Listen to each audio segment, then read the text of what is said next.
What was that? Where's that voice?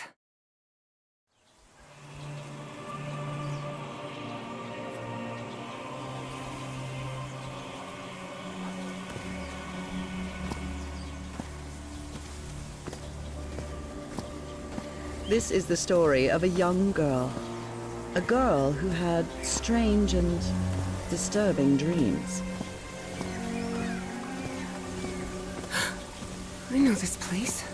I've been here before. This is the ancient stone city amidst the jungle.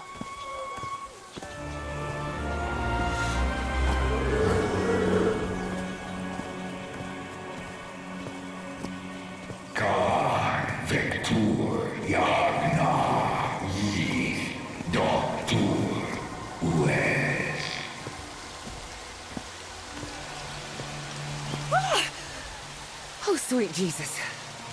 Okay, ignore him. Just ignore him. He's not gonna hurt you. Just keep going.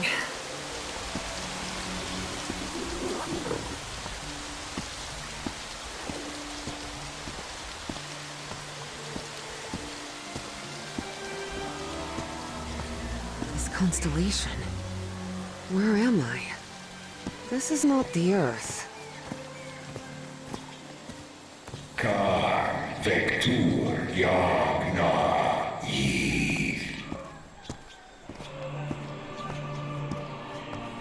Kan Vector Yagna Yith. In other words, find a statuette and save my race.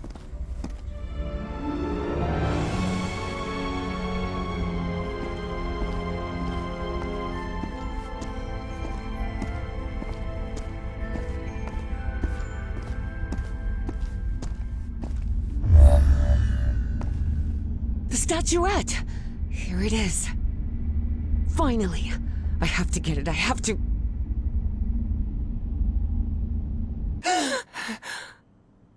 This is the story of Evie Drayton. Quick. Before I forget. Where did I put my notebook? I have to write everything down. Looking for answers was part of Evie's observant nature and analytical mind.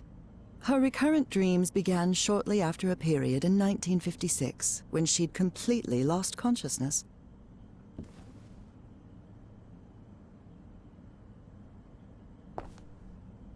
Thank goodness. Still have a couple hours until thermodynamics class starts.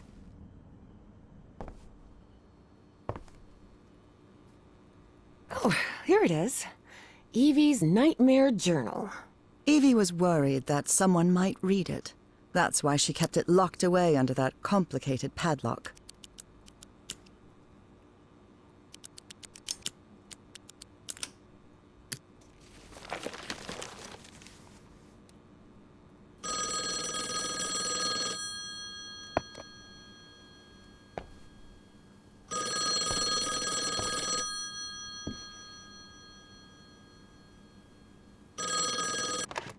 Yes, Is this... are you Evangeline Drayton? that's right. Who am I talking to? I am the Dean of Archaeology at Miskatonic University. I believe you wanted to ask me some questions, right? Yes, of course. It's a pleasure to finally meet you, Professor Meet me today at 6 p.m. at 5 Prospect Road, outside of Boston. Boston? That's almost a 2-hour train ride from Arkham. I thought Do you want to talk or not? Yes, of course. I'll be there. 6 p.m., Prospect Road. See you in a couple of hours, Professor. All right, I should get ready. There's a lot of information here about my strange dreams and my amnesia. I'd better go through it again before I leave. I don't want to miss any questions when I talk to the professor.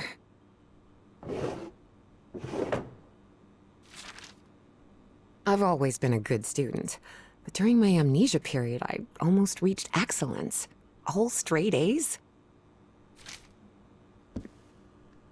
I must have written about 1,000 letters to the archaeology dean in Miskatonic, and I've never received any answer.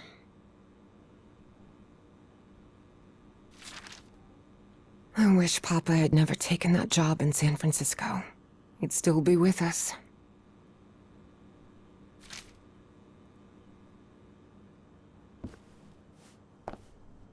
Rhythm and blues is definitely my kind of music. Reverend Charlton was adamant that I bring this cross to college. He must think Arkham is a den of iniquity and wickedness.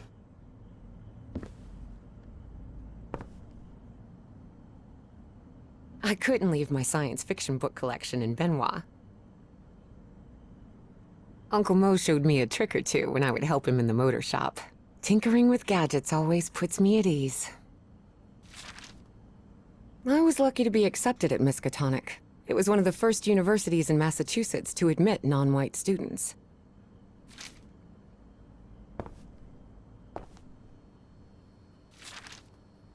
Spitsbergen Island and Svalbard.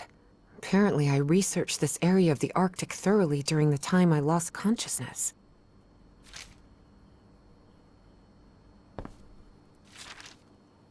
This photo was taken during my amnesia. I don't remember anything about it. Julian, Beatrice, Herbie and I, we're always together. This scary fellow that haunts me in my dreams is a Dimetrodon. He roamed the Earth 270 million years ago. And although it may seem like it, he is not a dinosaur. Beatrice, along with me, is one of the few ladies studying physics at Miskatonic.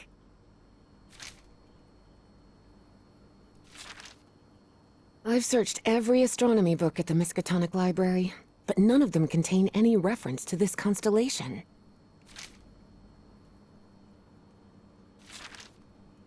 When I saw this picture, I couldn't believe it. It's the same statuette I always see in my dreams.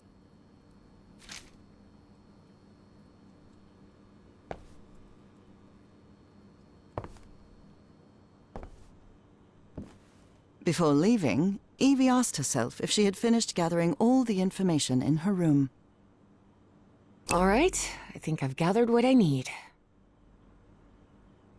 As odd as it seemed to Evie that the Dean didn't meet her at the university, her need to know was stronger than her doubts. She was determined to attend the meeting. There, she would come across another protagonist in this story.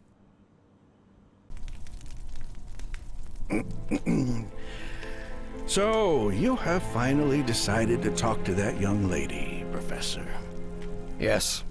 Acknowledging responsibility for our previous mistakes is vital to moving forward. You've taken a crucial step in... Listen, there's no need for us to talk, Doctor. The only reason I let you into my house is because you insisted it was necessary to prescribe my medication. This is also the story of a sad, guilt-ridden, and lonely man. This is the story of my husband, Professor Harry Everhart. Yes, I know well enough that discussing the effectiveness of our therapy sessions with you is futile. But you need to understand that therapy is just a part of the whole treatment. Without it, I can't go and... Ask whatever you deem necessary and let's get this over with as soon as possible. Fine. What about your position as Dean at Miskatonic University? We talked some time ago about your relationship with work was somewhat obsessive. I didn't say that. You did. Well, you told me you practically lived secluded in this very home, and the only thing that drove you to leave it was your job obligations. So, how would you define that?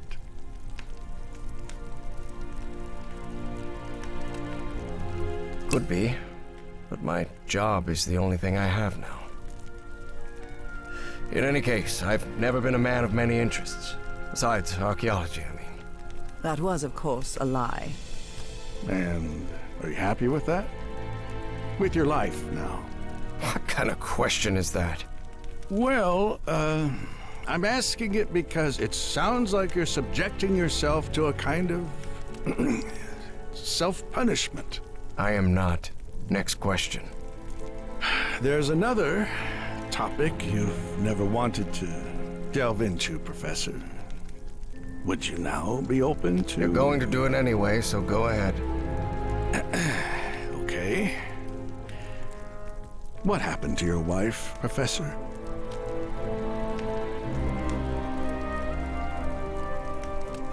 She died at home after a long disease. Harry hated giving details about my death. Especially if those details meant talking about a certain expedition and deaths other than mine. I see. And how do you feel about that? What's my wife got to do with all this? You see, the reason I'm asking, Professor, is because when we began therapy, you mentioned visions. Some sort of oily shadows casting themselves on the wall. You mentioned those visions began shortly after whatever happened to your wife. So, tell me, do you still see those shadows, Professor? No. Not since I started taking the medication, at least. Harry had tried everything, and none of it worked. Not even the medication that helped him sleep could take away those oily shadows. But he kept it to himself. Listen, there is something different I want to try in today's session. I believe hypnotherapy might... Don't even think about it. Hypnotism is a scam. Professor, with all due respect, I believe you're mistaking mesmerism with hypnotism. Even so, if you want me to prescribe the... You won't give me my medication unless I submit to your quack experiment, is that it? Well, I'm deeply sorry you see it that way, Professor. But I need you to trust me in this. Then go ahead. Wave a pocket watch in my face if that's what you need to do. There's no need for pocket watches, Professor. The sound of a metronome will be more than enough. I need you to relax and free your mind. And think of something pleasant. A fond memory, if you will. Something that took place here, in the Everhart Manor. A fond memory? In this place? It wasn't easy for Harry to find a fond memory in the same manor where he had spent an extremely unhappy childhood. Maybe. Maybe. December 1930. The last Christmas my wife and I ever spent at Everhart Manor. She insisted on coming, despite my parents never approving of our marriage. But that was the kind of person she was. Huh. Interesting. Tell me more about it, Professor Everhart. Every time I gave her a present, I prepared a little scavenger hunt. She loved it. She loved solving my stupid riddles. As you may have noticed, this story has more than one protagonist. And though I am not one of them, I believe I, Nora Everhart, play a crucial part in it. Can I open my eyes now, Harry? Not yet. We're almost there. Let me open the door and... Now, open your eyes. Oh, look what you've prepared. It's another one of your scavenger hunts, huh? Of course, old pal. Now, if you want your present, you'll have to earn it. Can I use my journal to write down clues? Well, technically that's against the rules, but I'll turn a blind eye this time. You're so kind.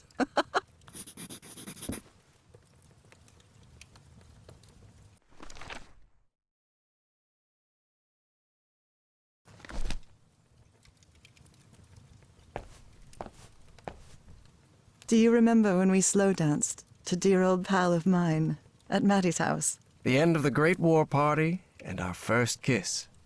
How could I forget?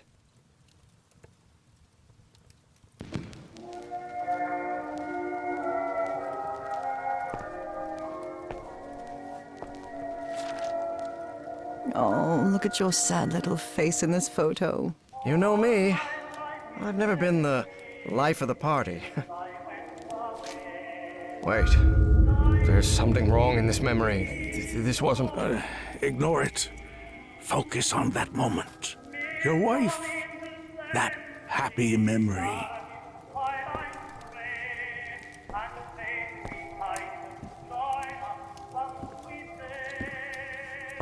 I swear, even in a painting, your father's stare sends shivers down my spine. You know you're looking more like him every year. Nora, for the love of God, don't even joke about that.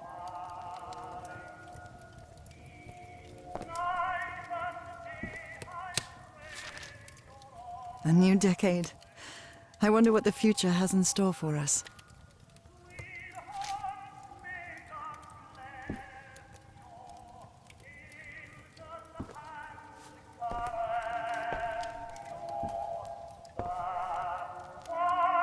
I wonder what my darling husband is keeping locked up in here. You'll have to put that brain of yours to work to find it.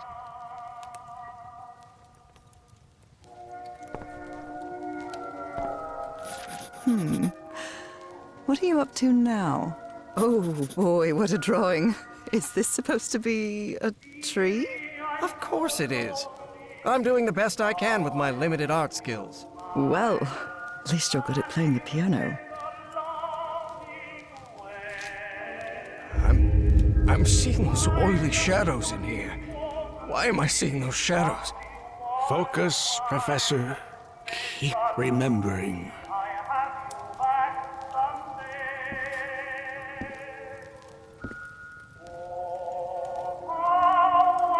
Tell me you didn't vandalize a piano just for a scavenger hunt, old pal.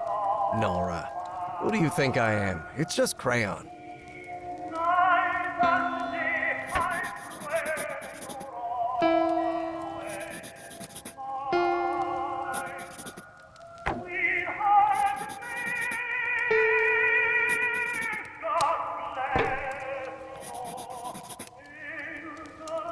This darkness. Everhart Manor. My house is not... Professor, don't drift off. Keep going.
Harry, I can't believe it!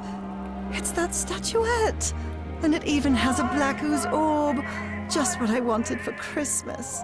No. Wait. What do you mean a statuette? Don't touch it, Nora! Keep going, Professor. It's important. Where is the statuette now? You're no psychiatrist. Who are you? I'm not going to ask you again, Professor Everhart.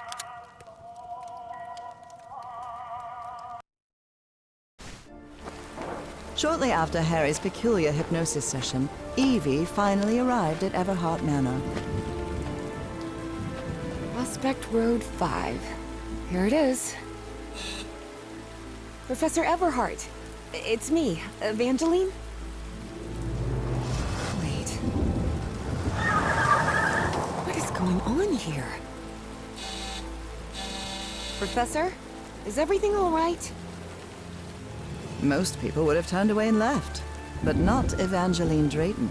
She had been waiting for months to talk with the professor. No way was she letting it slip away. So, she decided to climb over the walls of the Everhart Manor.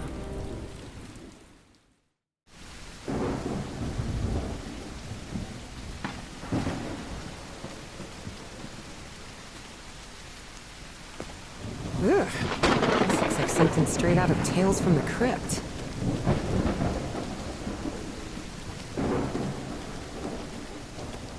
Hey, that window is open.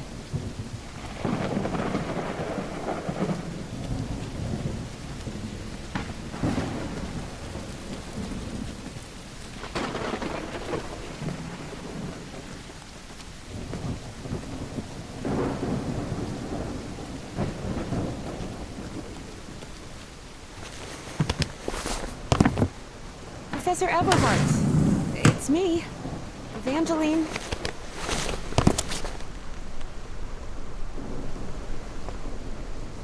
It appears the Everharts have been quite well off for generations. Or so they used to be.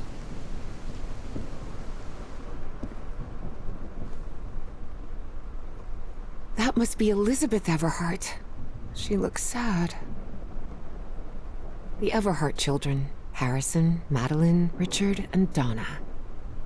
This fellow really looks like the professor, but it's not him.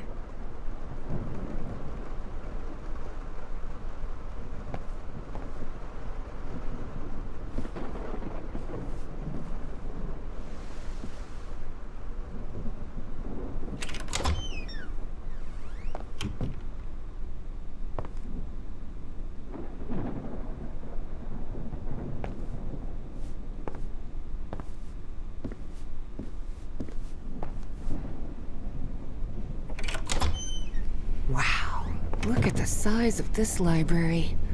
It's almost as big as Miskatonic's. Actually, it wasn't even a third the size of Miskatonic's library, but young people can be terribly impressionable at times.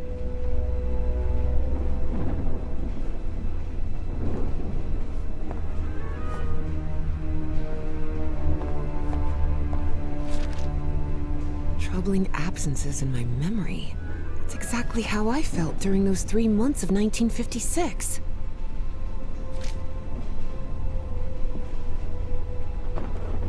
What on earth happened here?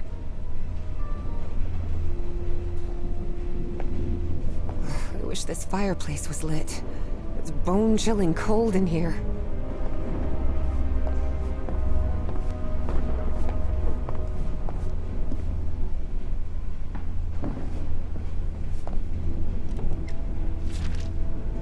Evangeline had never pictured the professor as anything but a hermit. Certainly not someone his relatives still worried about.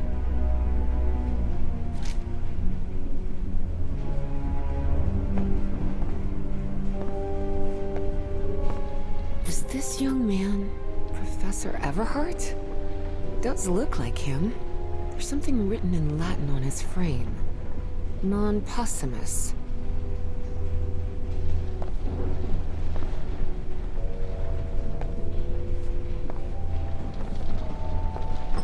Good thing the skull is fake. Ugh.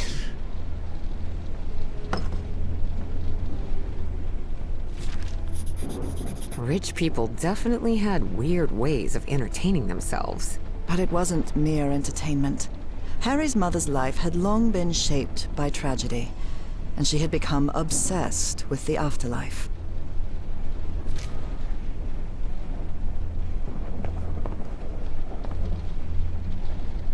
Goodness gracious.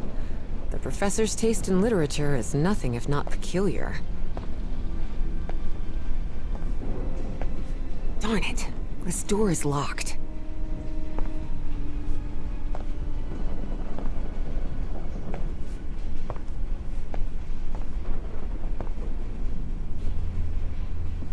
There's something oddly comforting about spinning these globes.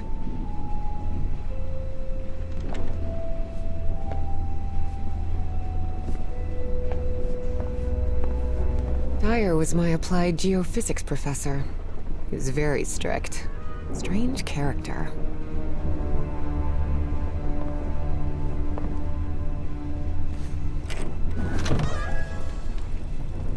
This must be the professor's office.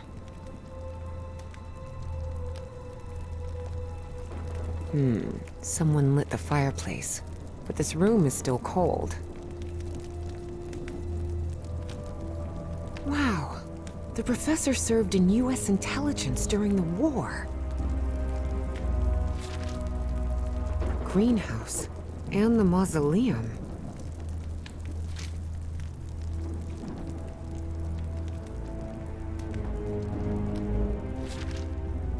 Astrology is the most utterly stupid thing I've ever come across.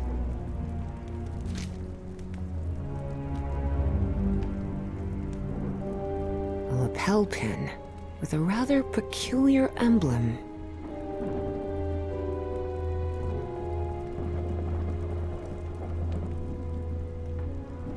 Books in different languages. Spanish, Italian, German, Latin. Looks like one is missing.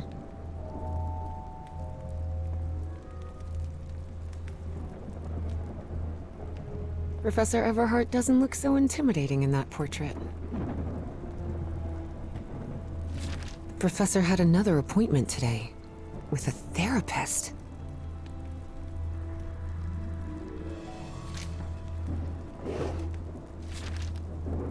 Despite his tone, this Bowen fella doesn't seem particularly friendly.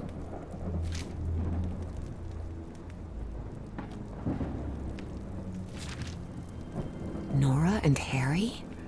The professor was married.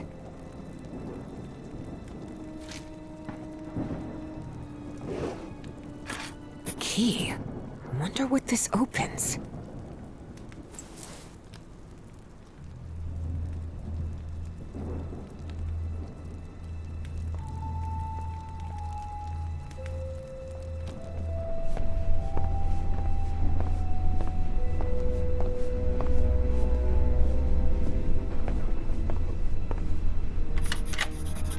Et voilà!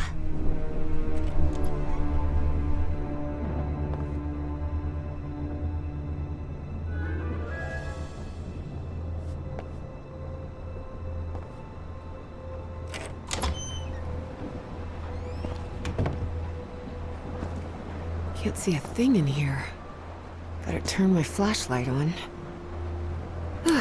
Much better.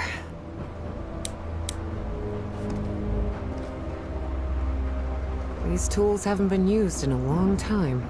That explains why the garden was an absolute mess.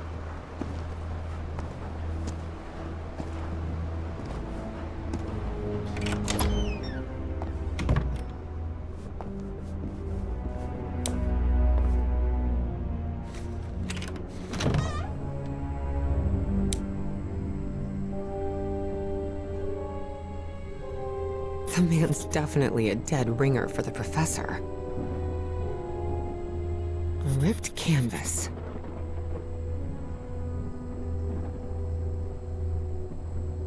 Evie's last remarkable trait was her extraordinary memory, a gift I was never blessed with. So allow me, the narrator of this tale, to be the one taking notes. For the sake of clarity, of course.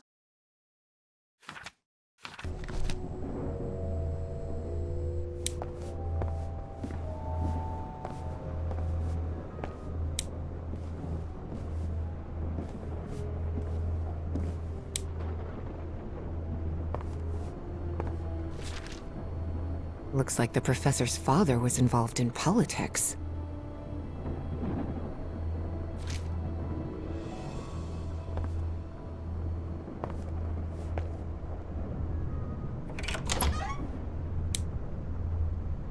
Wow, this room is really depressing.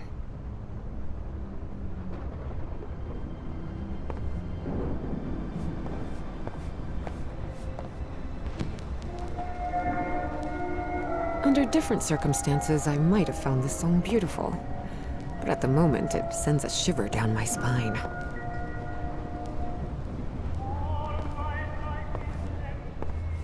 Someone has ripped the canvas.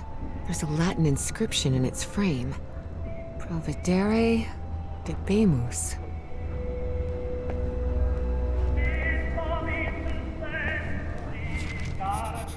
Looks like a memorial of some kind, dedicated to a woman.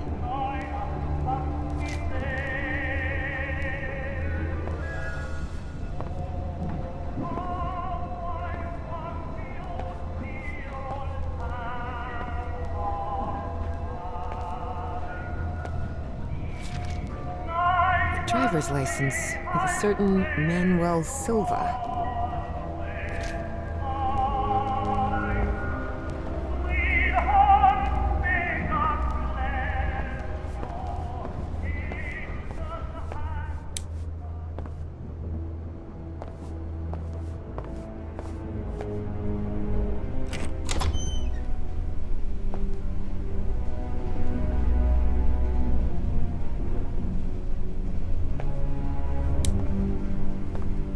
Such odd totems.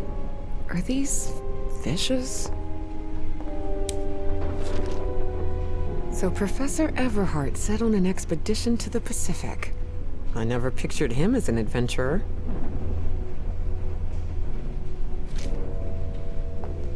That expedition must have been quite important for him. Oh, it had certainly been important to him, and to the other expedition members.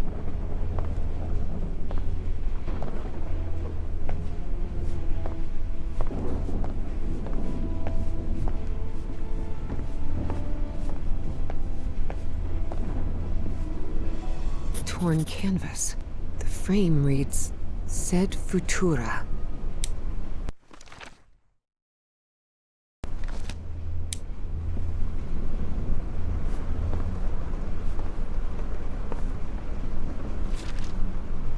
There are a lot of pictures of that fireplace. Oily shadows. Beginning to suspect the old professor's lost a few marbles.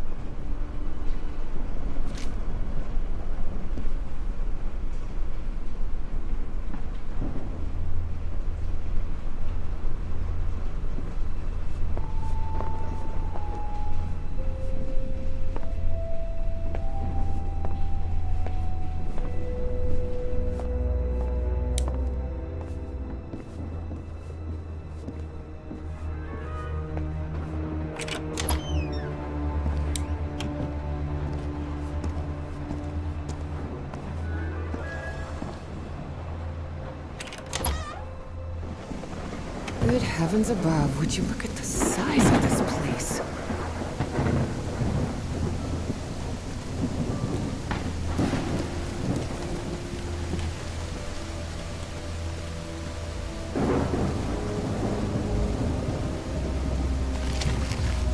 This vase-like thing with a face engraved on it can be rotated. What kind of madhouse does the professor live in?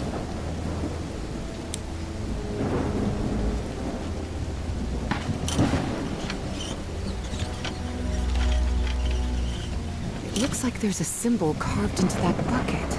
Is that a fish?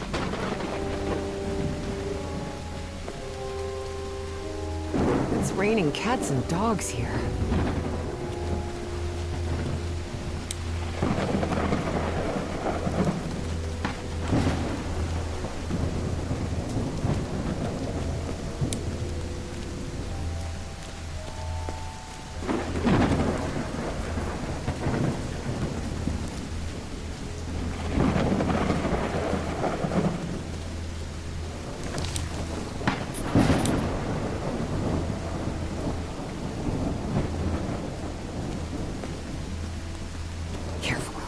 Stone staircase is slippery.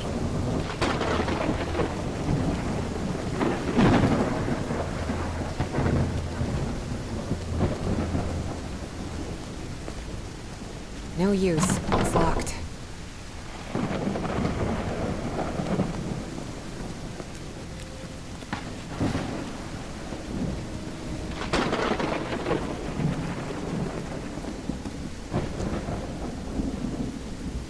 What kind of a door is this? It doesn't even have a lock. Just some symbols.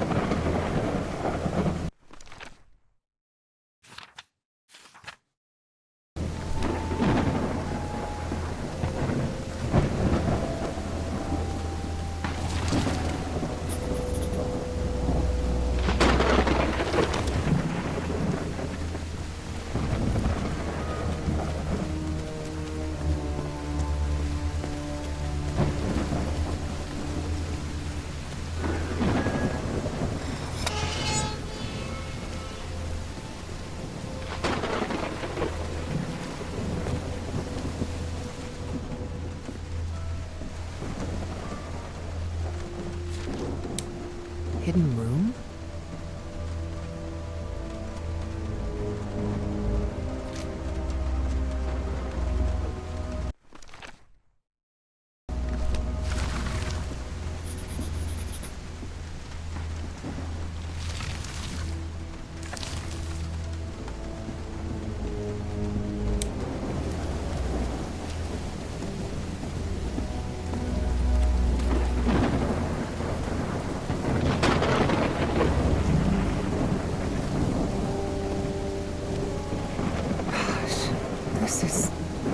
beautiful. Yeah. It's a woman's grave. Nora Everhart. This must be the professor's wife.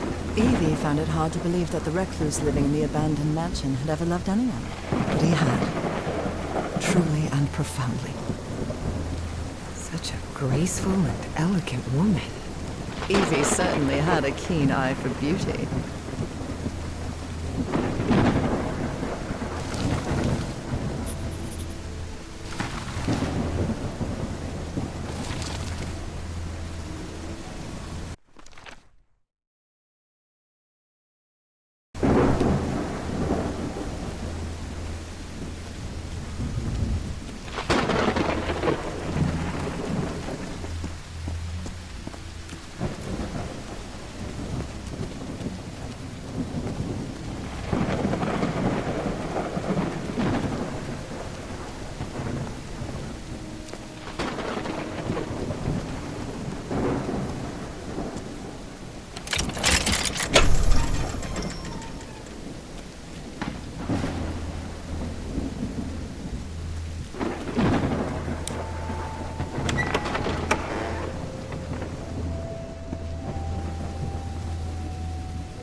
This definitely looks like the greenhouse key.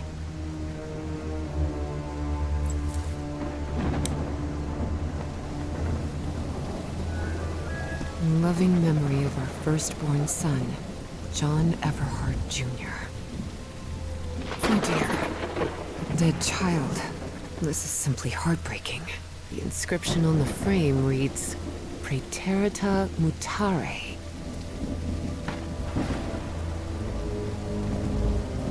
Father, husband, and servant of the people. This must have been the professor's father. Found her path in the shadow of mourning? Maybe this guy was in the army? That's from the Bible. Psalm 1, verse 1. This person must have been quite devout.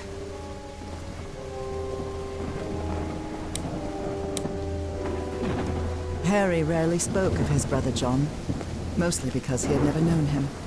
The boy had died years before Harry was born. Still, he believed that tragic incident had played a critical part in his mother's obsession with the occult. Now it's open.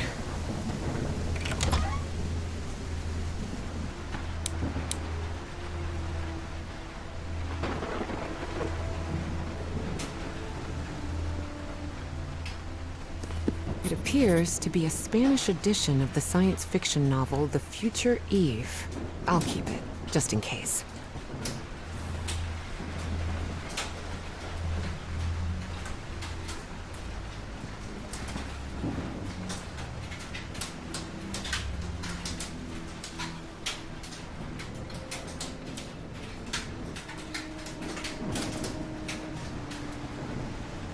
The professor really seems to be interested in botany.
compartment? Evie had never been good with languages, least of all a dead one like Latin. Even so, she managed to grasp the general meaning of the phrase. We can't change the past, but we must anticipate the future. Unbelievable. There's some kind of secret compartment in the fireplace. Feels like a mystery novel. Looks like a music box of some sort.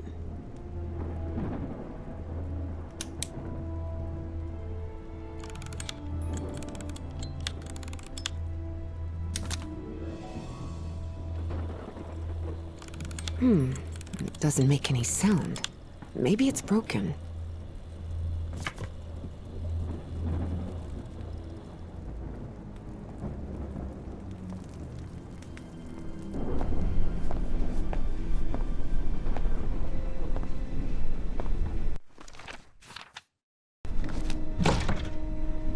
Definitely like a mystery novel.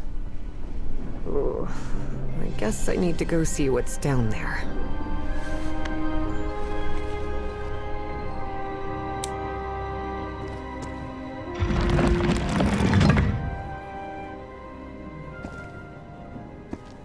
Professor!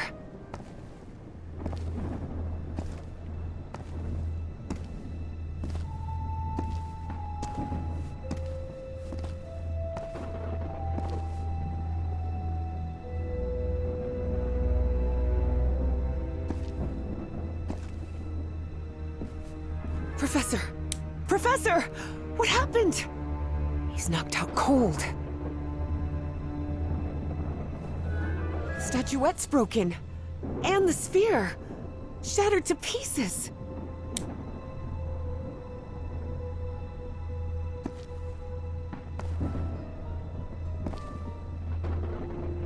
I wonder if I... No! Don't touch it! Don't touch it.